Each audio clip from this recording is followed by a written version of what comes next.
Welcome back. Public spitting is something most of us hate seeing, so we look away. But that silence may be exactly why it continues. During COVID-19, spitting was briefly taken seriously because it was linked to disease.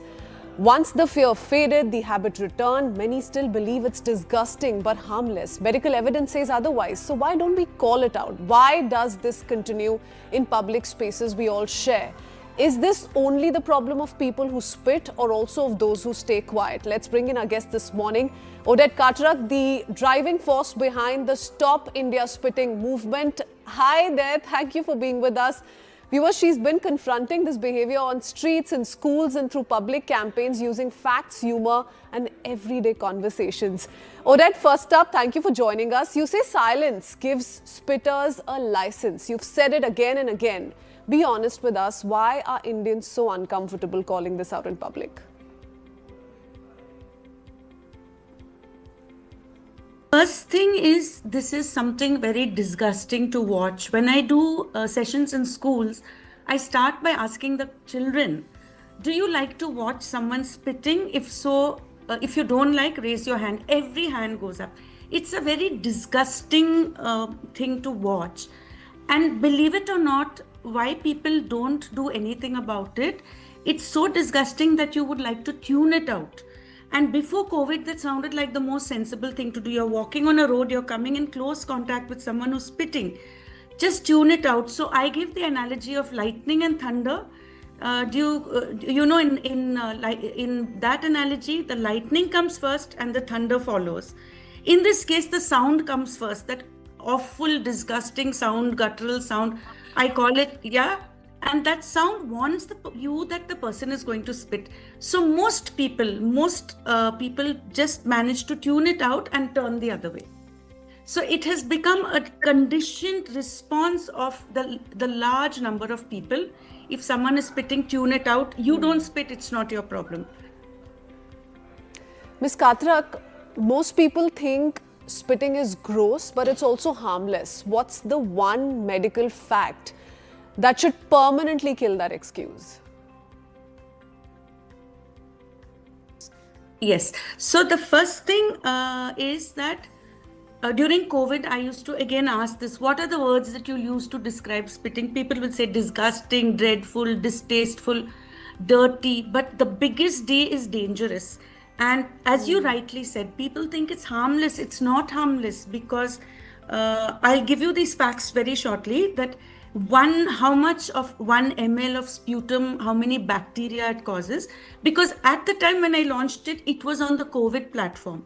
And that is why the petition on March 16th, which I took out through my group at that time called Beautiful Bengaluru, which is today called Beautiful Bharat. It was called Restrict Coronavirus, Make Spitting Punishable. In March 2020, this was a crisis for us, for the whole country, for the whole world. But this got the attention of people who normally turn the other way, because I don't want to get COVID because somebody else is spitting around me, right? Yeah. So that became the most important point. COVID is over. So I have this fact to share that COVID killed, I think, close to 5.5 lakh in India, the reported numbers, over the whole pandemic. And the shocking fact is TB kills between 4.3 to 4.4 people per annum in India every single year. So the spread of TB is exactly the same way through the aerosols, through spitting. So it is as big a problem. And this brings me to the question of whose problem is it really? See, a lot of people who do not spit think, I don't spit, it doesn't concern me, it's not my problem. I have been asked by people, why do you even talk about this disgusting subject? Every time you talk on our WhatsApp chat, you talk about spitting. And I replied with, I'm sorry, I have a filthy one-track mind, I can only think about spitting. I bring in a lot of humor for people to be able to talk about a subject which is distasteful. Normalize it. Okay, Odette, what's even more shocking and worrying is, and you've spoken about it at length, pan masala advertisements. They're everywhere. In fact, many are endorsed by big celebrities. Should these celebrities or people be held responsible for the consequences these products have on public health? So, first of all, the amount of advertising, you turn at every corner and you see someone has, yeah, someone is spitting, right? So I'm sorry, you turn at every corner, you see someone is spitting, no doubt. But how many of the advertisements we see selling pan masala? I the other day crossed a 7-year-old girl. I'm here in Bangalore, in Karnataka. A 7-year-old schoolgirl in her uniform. She was chewing pan masala, and I got the smell. And I asked her why. She said, "My friends all chew." So people do not understand this is an addictive habit, and it needs to stop. So the problem, the accountability here, as you're asking me, is definitely why are all our celebrities endorsing products which create more litter and more spitting on our streets. We have another campaign going apart from Stop India Spitting, which is talking about a movement to ease out public spitting. There's another campaign, Enforce the Gutka Ban, which actually those gutka packets in that plastic sachet are banned as per the Plastic Waste Management Rules 2016. So different angles to it. There is no messaging saying that spitting is not okay. Let me ask you, when you go out, you will see no honking, no littering, no left turn, no U-turn. Do you even see a single no spitting signs? And I think that is one of the crux points of our campaign. Whichever city you are in, please, you can access these in 14 languages from Stop India Spitting Instagram, which is our Instagram page. And we want everyone to start putting no spitting signs. We want everyone to start having conversations. Every pan shop which is selling, they're selling cigarettes, they have a mandatory no smoking sign. Yeah. That is as per the Consumption of Tobacco Products Act. Likewise, we need a no spitting sign because it is in that same place that that pan packet is given. So through many of our drives across states, across cities, through volunteers across our network, when we have these drives, we educate the pan masala, the pan shops. When you're giving that packet, please tell them no spitting, no litter. Alright, what about the issue of public urination? That's another thing that we are fighting, battling on an everyday basis. What is the larger problem there? I think the disease potential, the urination factor is equally disgusting as spitting, but the disease potential from spitting is much, much higher. We have had medical evidence that that tiny droplet of saliva, COVID taught us about aerosols, right? So you don't even need a droplet of saliva, you need aerosols.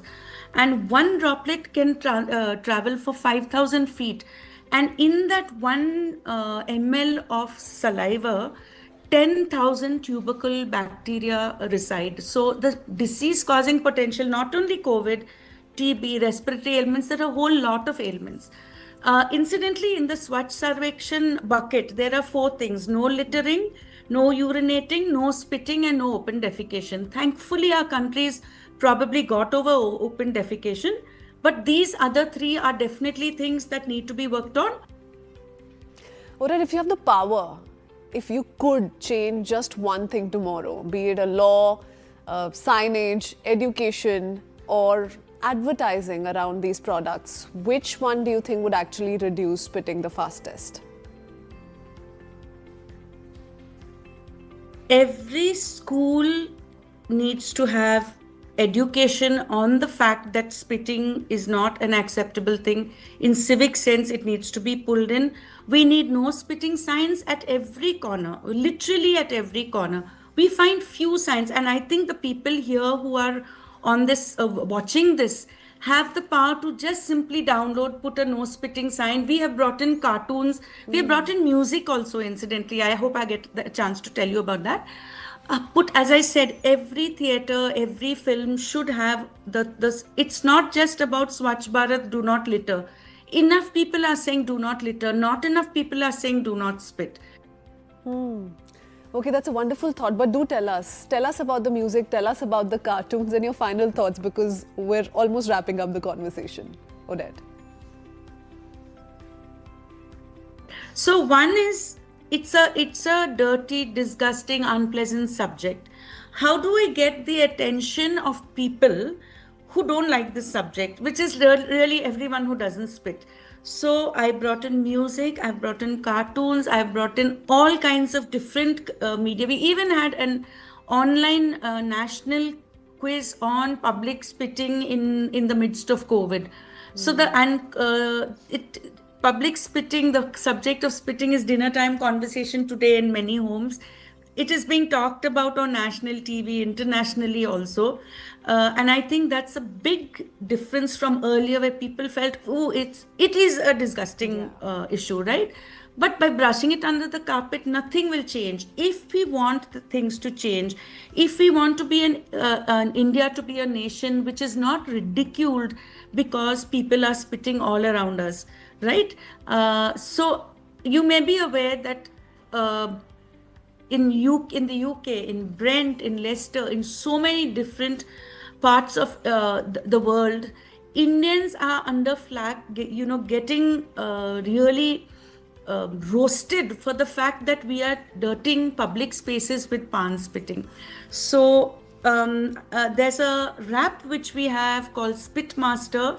The circumstances that this was created, let me share with you. In May of this year, I did to celebrate 5 years or to commemorate 5 years of the campaign.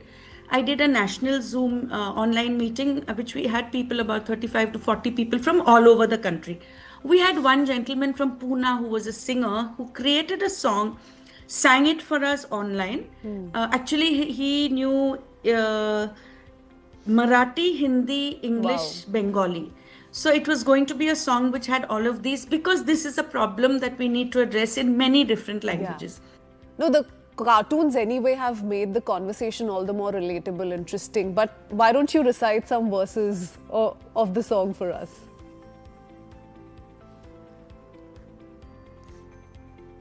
So we need to bring in music, we need to bring in cartoons. We have a person on our team who's a very senior person who does fantastic cartoons. Our bystander cartoon of person A versus person B is drawn by him, Suresh Randadat. We have brought in a lot of music, and I'm going to share with you my version of, everyone knows Pink Floyd's Another Brick in the Wall, right? So here's my take on that. We can't be a good carnation. We need lots more self-control. Lots of fast bucks in those adverts. We can't leave that part alone. Hey celebs, leave those folks alone. Your endorsement means 1,000 more stains on the wall. We do need some education. We do need some mouth control. Pan masala on our pavements. Gutka stains won't go at all. Hey celebs, stain streets your fault alone. All in all, you're to blame for this Gutka sinkhole. A country needs some education, not to spit on every wall. Let's call out this dreadful habit. Spitting isn't cool at all. So celebs, quit enticing folks to chew. Less litter, less stains can make our country new. See, all in all, it just depends on you. Very creative, I must say, Orette, and so very thoughtful. Thank you so much for the wonderful singing. You've got a lovely voice, and thank you for the thought, the effort that you're putting into this campaign, and for once again bringing in so much awareness to the Breakfast Club and all those viewing the show this morning.